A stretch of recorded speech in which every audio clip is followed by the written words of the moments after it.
Hi, my name's Kai, and this is my sound off.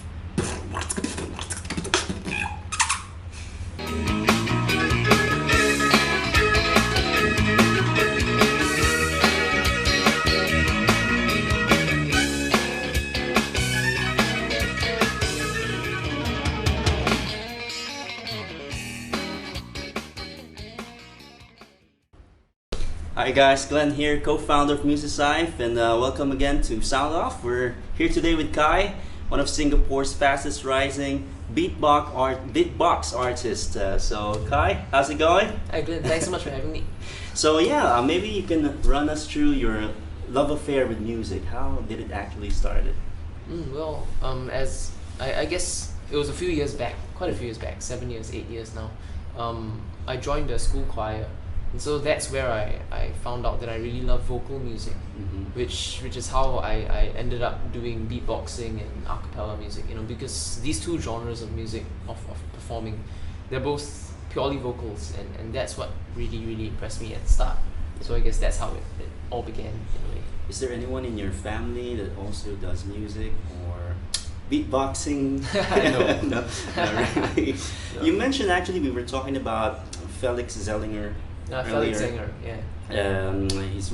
He's also a beatbox artist, and you mentioned he took a major in beatboxing. Oh yeah. Is there such a thing here in Singapore? No, not now. I think. I suppose in his case it was because from what I've heard, because I talked to him a bit last year when I met him. We were teaching a class together. So when we met, we were just chatting, and he mentioned that he'd done a degree at a jazz conservatory, and that for his principal instrument, he chose to do beatboxing. Yeah. So that legitimately makes him, the only person in the world with a degree in beatboxing, which is pretty cool. Yeah, but I don't majored in beatboxing. How cool is that, man? I don't think that happens here though. So there's always a chance. There's always a chance for a first. So in terms of influences, would you say you have a artist in mind that when it comes to being your major influence in beatboxing or in music in general? Music. Well, I guess in all these different genres, I've got different influences for sure. So maybe in the world of beatboxing, I think some local beatboxers who've really influenced me or really influenced the community here at large. I think it's going to be people from the UK, people from Europe, as well as some local artists who've since moved on to pursue beatboxing full time. So other than that, in the I think in the acoustic music kind of scene, I've been listening a lot to artists like Stars from Canada, or Tall Mountains, our very own local indie music band artist kind of. So I guess it's these artists really do have that kind of influence. You listen to their music and you get influenced as to how you produce your own music. So. You mentioned about there are beatboxers before you started. Who would you say a pioneer in Singapore beatboxing? Well, that's definitely going to be Dani and his generation of beatboxers. So he and a few other beatboxers like Jackie Bryant, people like Samuel, Zul, people like that. They were all in the beginning. They were here in Singapore beatboxing and doing their craft, but it was very underground. It was very low key, and it wasn't very connected. So there were a lot of people like myself who were out there learning how to beatbox on our own, and all these communities weren't really connected. So we didn't all know each other, and we didn't meet up to share ideas or jam or anything. But now the beatbox scene is really great. There are a lot of beatboxers here now, and we all kind of know each other, and we tend to meet up regularly for jams or battles, things like that. So it's actually pretty awesome now. So you battle on the spot, or is it a scheduled every week kind of a jam thing? Well, there are jams where you sit around in a circle, or you sit around with a bunch of beatboxers, and then you just do beatboxing and let the flow of ideas go. But there's also battles which are you go up there and you challenge another beatboxer, and usually these are organized battles. So there's a prize, there's a elimination round, and then the one-on-one battles, things like that. But overseas the battle scene is a lot stronger overseas, especially in Europe compared to Singapore. let's talk about more on the whole concept or of how you do beatboxing. Because to us, like, the normal people or untrained to this kind of, it's just like someone throwing in gibberish in the mic. How do you create sound? Is it you create it from your mind and you just spit it in the mic? How do you do it actually? Well, that's a good question. That's a really good question. So actually in beatboxing, I think first off we've got this thing called the basic beats, and that's really the foundations of it all. So when you're beatboxing, you're trying to imitate a drum kit. That's, I think, the most basic form of beatboxing. Of course, now we imitate instruments, we create synth sounds, we do a whole bunch of more musical stuff than just doing drum beats. But that's where it starts, and then from doing all these basic beats, then you start to do effects. So these are like special sounds and noises that you generate, and then you add these in to create something more musical, something more melodic. Okay, so not everyone can do it. Is that safe to say, or? Well, I think everyone has the potential to do it. Not everyone may be able to do it right now. Like if I asked you to, yes. beatbox to do something I'm now, not gonna yeah, you might not be able to now, but I'm sure everyone has the potential to, because it's just like singing. Everyone can sing, whether they can sing well or whether they don't sing very well. Everyone has the potential to be trained to sing well because they've got that same commonality. It's the same mouth parts, the same vocal cords, the same larynx, everything. So it's a skill that doesn't need an instrument, and that's what I find so appealing about it. Yeah, that is true actually. Yeah. So let's talk about how you started in beatboxing. I read that it was in 2000 that you actually started. 2007. 2007, yes. So what happened in 2007? What was the incident that made you decide, oh, this is the year I'm gonna try and do beatboxing? Well, I guess at the time, I saw a beatboxer doing his thing, and at the time I didn't know who he was. So to this day I don't know how to identify that beatboxer anymore. But this one beatboxer, he was doing his thing, and it was really, really impressive. And so I had a few friends with me at the time, and we were all watching this beatboxer, and then they were going, no, that's impossible. He can't be doing that. It has to be some kind of trickery, because it was just so good. So at that point I decided, I'm gonna find out more about this, because it's just really cool and it's really interesting, and also it's a form of vocal music, vocal percussion in that way. So it's something which really interested me, and I guess that's how I started. And at that time, YouTube was just barely running, so there weren't many beatbox tutorials online. Whereas now, if you just go to YouTube, type beatbox tutorial, you're gonna find a whole bunch of videos. Yeah, a lot of them, and you can learn almost anything. But back then it was really tough. So it was a lot of watching beatboxers do their routines, and either learning, like you see a beatboxer and he's doing a particular sound, so you gotta figure out how he's doing that sound, and then you train how to replicate that sound, or learning other beatboxers' routines in order to try and get an appreciation for flow, for rhythm, for musicality and technicality, things like that. What I find actually amazing is that you also sing, and singing involves melody. So how do you change your mindset from singing from beatboxing?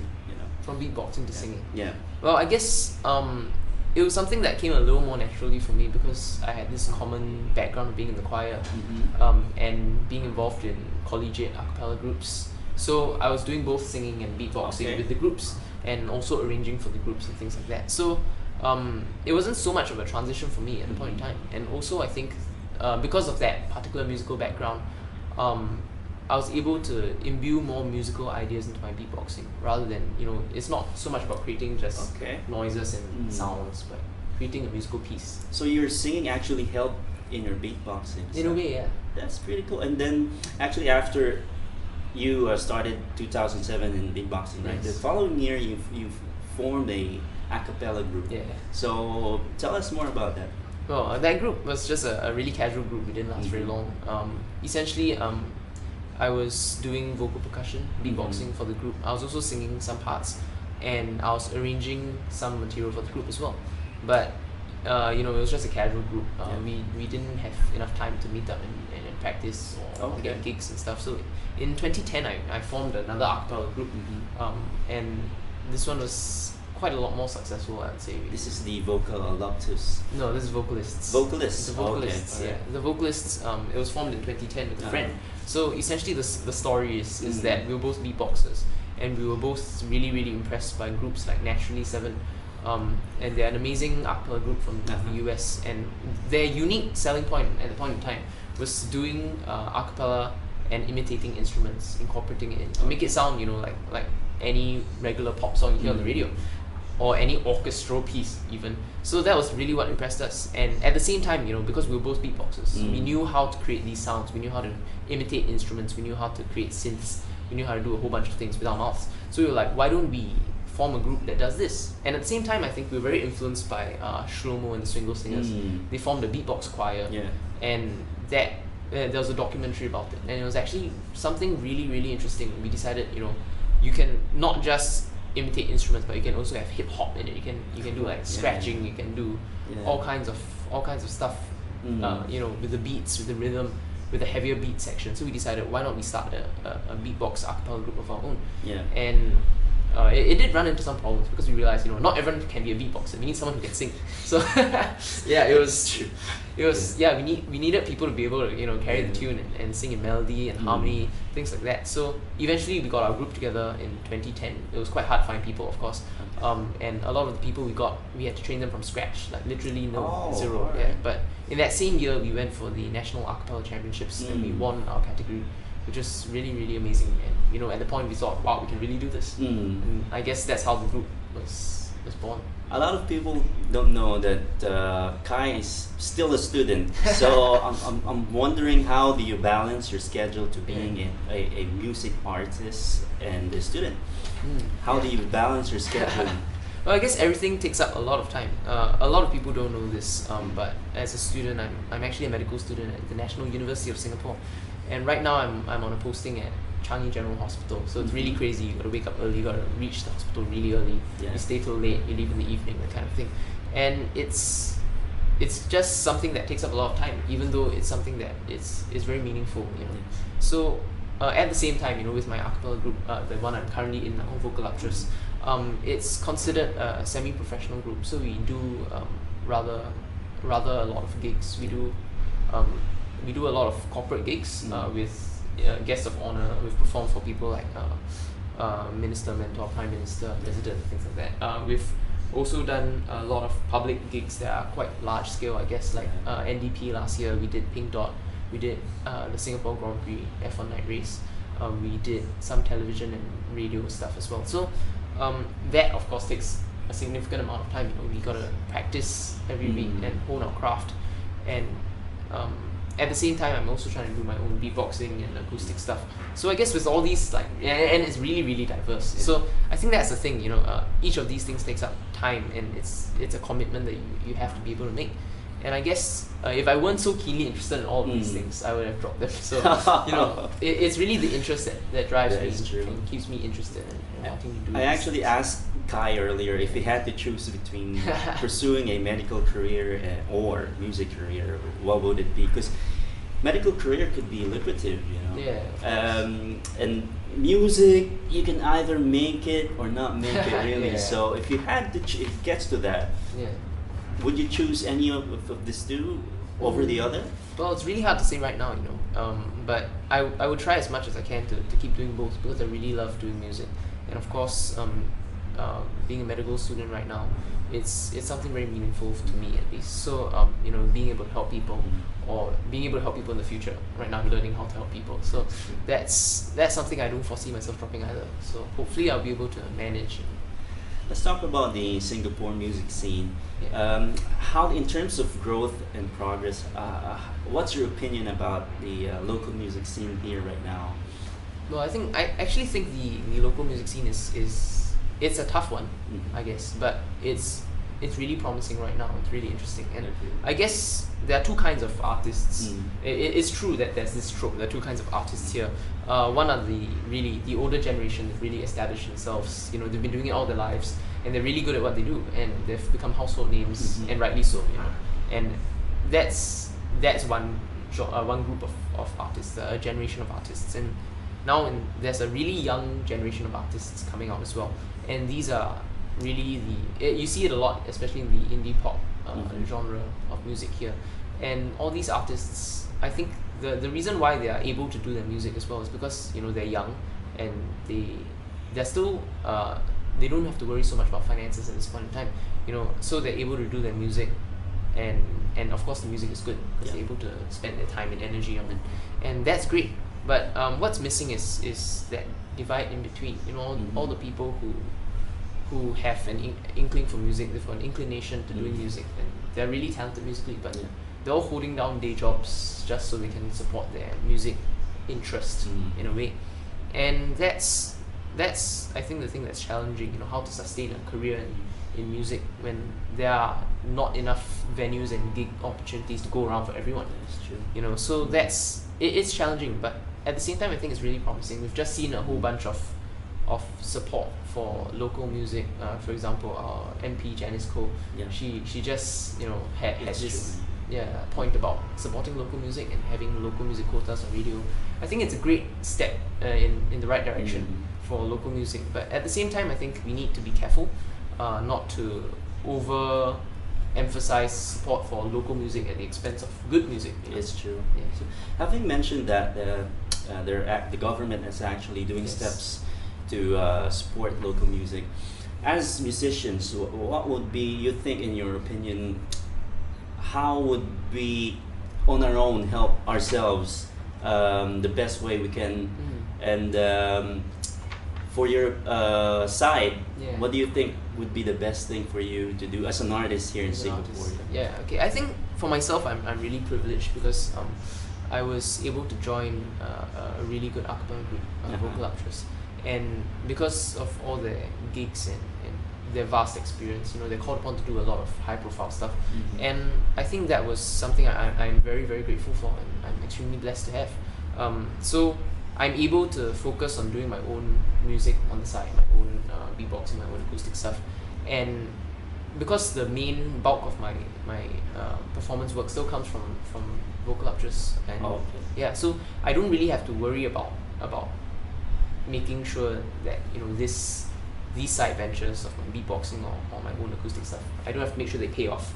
So for example, the new song that I just released, I'm just gonna give it away free because it's I'm doing it independently and I'm doing it for the art. At this point of time, I'm not too worried yet.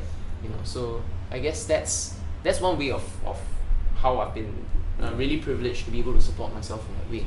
But I think as an artist generally, if I want to be able to support myself, I think the way to do it is really just practice really hard. Get yourself out there, perform as many gigs as you can, and I've been trying to do that on my own as well. So the EP actually is a few years in the making already. Yes, it is. So when did it actually start? The whole the writing of the songs and the conceptualization of the whole EP. Well, in early 2012, actually, I was already writing and thinking about this, and I had a concept album in mind. But I guess I didn't feel that it was the right time then, so I put it aside for a while. I trashed most of the songs. So I took a bit of a hiatus, and afterwards I came back to writing again. And so actually the first song of the EP, which I released, it's called Goodbye. So that one was released just last week, in fact. So that was written, I think, in mid-2013. The song Goodbye, when you hear it, it sounds very personal. What's the story behind it? Very intriguing. Well, actually, it's Goodbye is a generic. Well, I wouldn't say it's generic. It is personal, but in that cookie cutter mold of things, it's a generic sad song in goodbyes, and essentially the whole EP is gonna be about. The songs are all about interpersonal relationships. Not just in the sense of romantic love, but relationships between people. So and how fragile these relationships are, of course. So I think most of the songs in the EP are geared towards that kind of a perspective, And I think I've brought my own perspective to it, and I'm trying to. I think some of the songs have a rather unique perspective on for example, how some relationships don't work out, some friendships don't work out, that kind of thing. So it's really something that it's, while it's personal at the same time, I think it's relatable, and I think people are gonna be able to understand what that feeling is like. The EP is gonna have beatboxing tracks as well.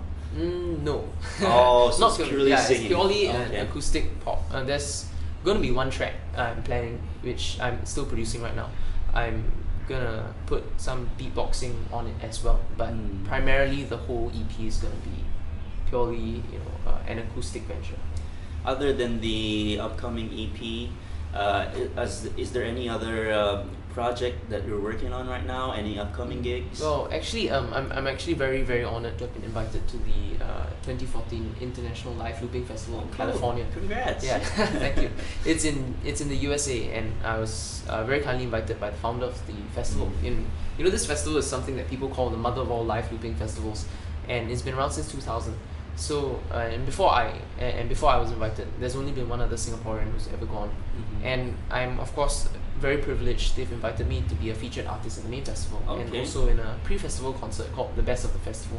So last year's Best of the Fest concert, I think only had 7 out of the 70 artists who turned up at the festival performing.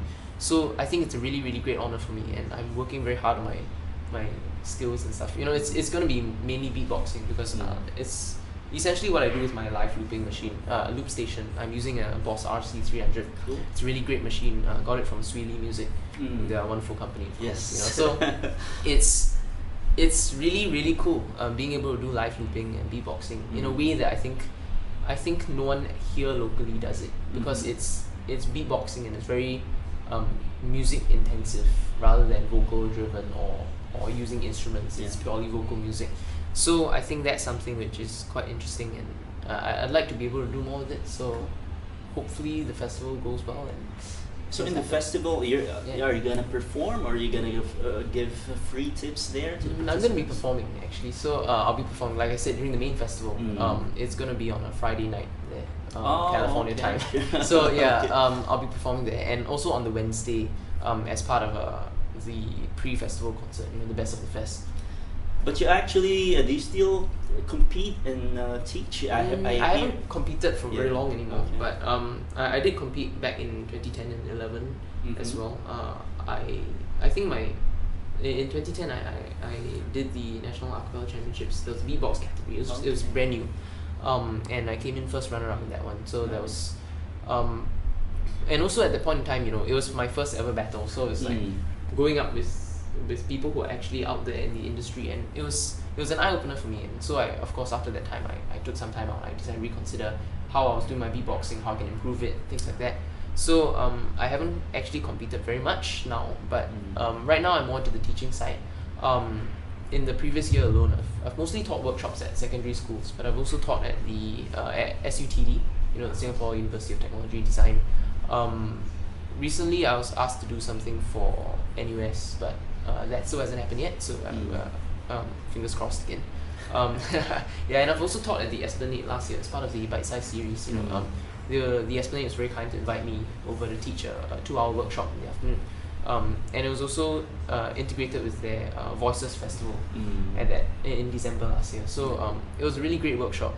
I got to teach a whole bunch of people, really interested people, how to beatbox and stuff. And of course I've also done things like Trade School Singapore. Cool. They're a really amazing group of dedicated individuals who organize these free teaching and learning sessions where people sign up, and it's a barter trade system. So the instructor, the teacher, gives a list of what they'd like to receive in return for the knowledge they're giving, and people bring it, and it's a very, it feels very warm and family kind of thing.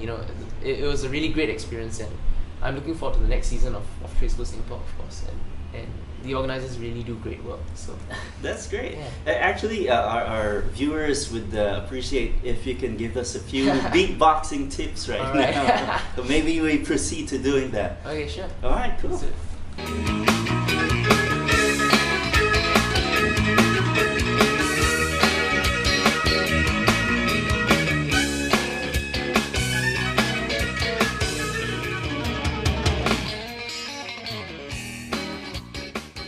We're here at the segment where Kai would teach us some 3 tips for beginners, and our guinea pig for today is Yi Sin, Musicife correspondent and writer. So good luck. You guys have fun.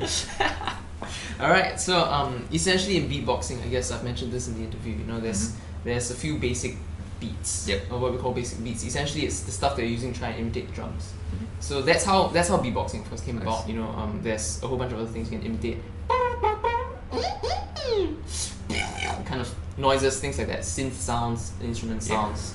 But essentially it all comes down to the basics, and that's just beats. So today the beats that I'm going to be showing you is essentially, you know, in a drum kit you've got like the kick drum, bass kick. So that's a sound.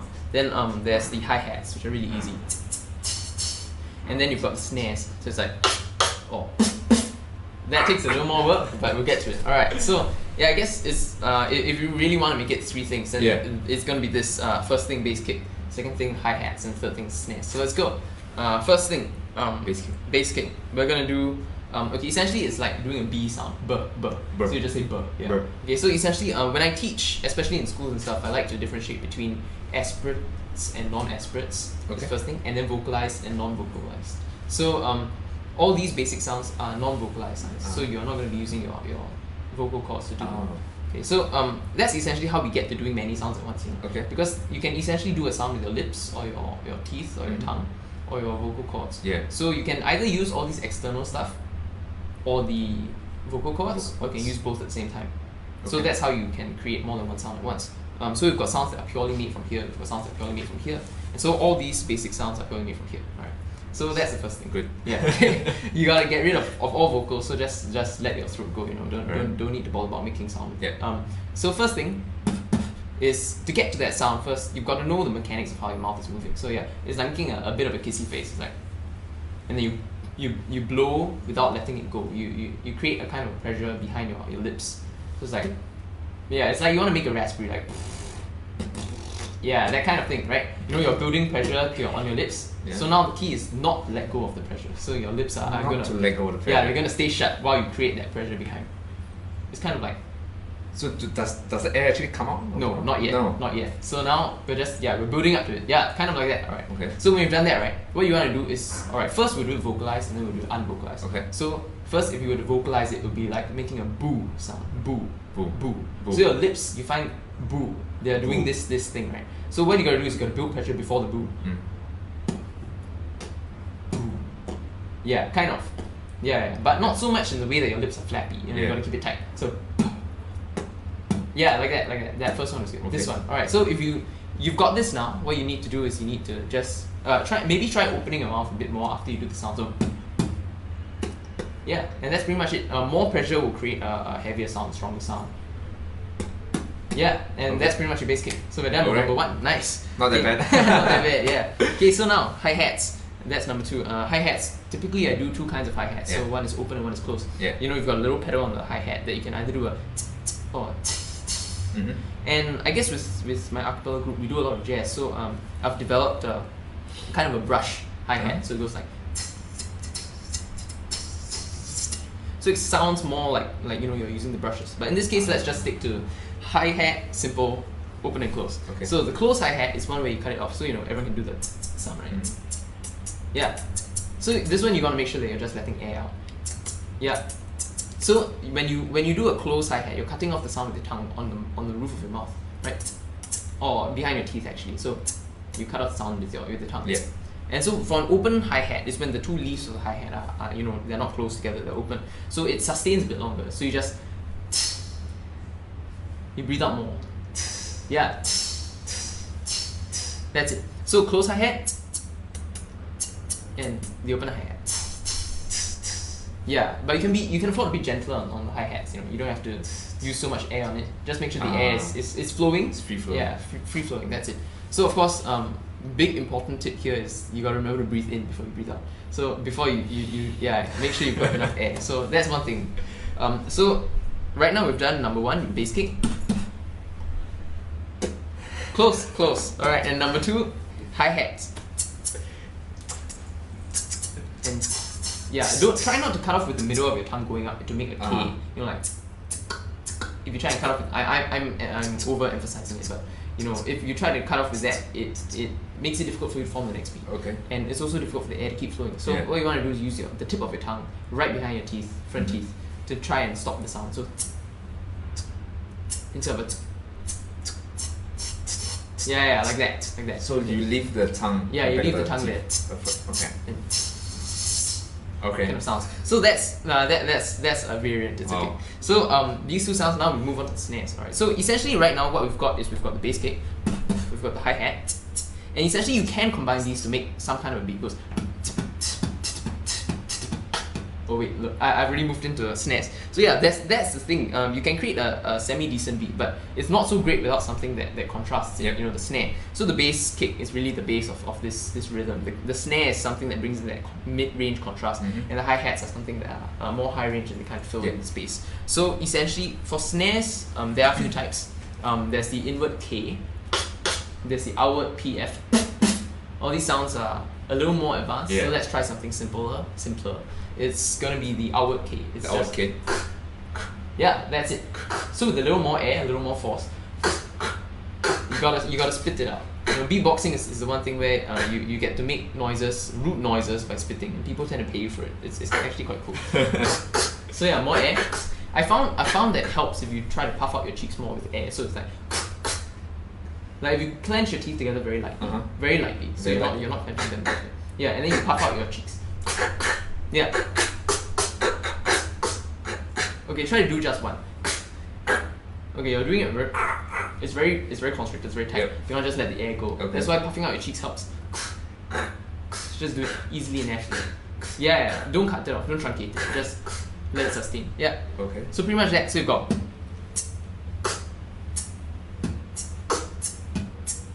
Kind of stuff.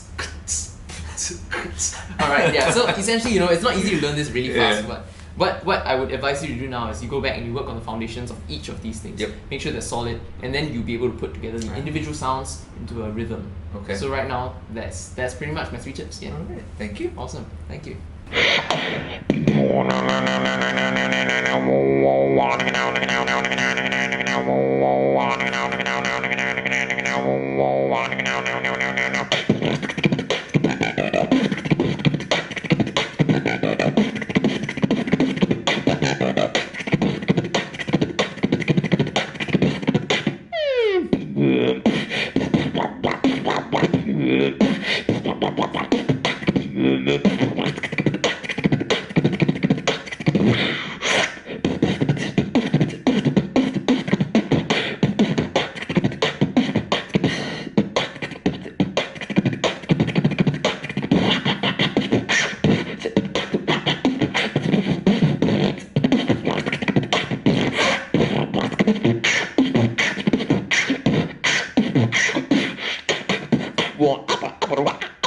One.